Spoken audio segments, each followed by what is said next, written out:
మంధని దగ్గర సుందిళ్ళని ఒక క్షేత్రం ఉంది. ఆ సుందిళ్ళ క్షేత్రం కూడా అంతే.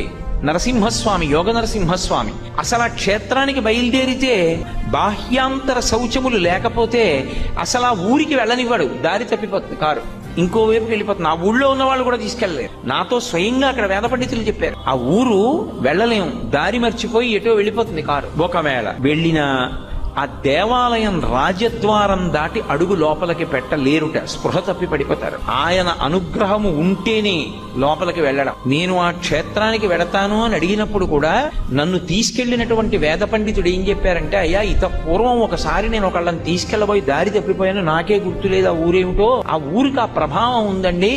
మిమ్మల్ని నరసింహస్వామి అనుగ్రహించి దర్శనమివ్వాలనుకుంటే గుళ్ళోకి రాణిస్తాడు, లేకపోతే రానివ్వడు. అర్చకుల్ని కూడా రానివ్వడు. అది విచిత్రం. అర్చకులు కూడా పడిపోతారు అక్కడ. శౌచం లేదనుకోండి లోపలికి రానివ్వడు.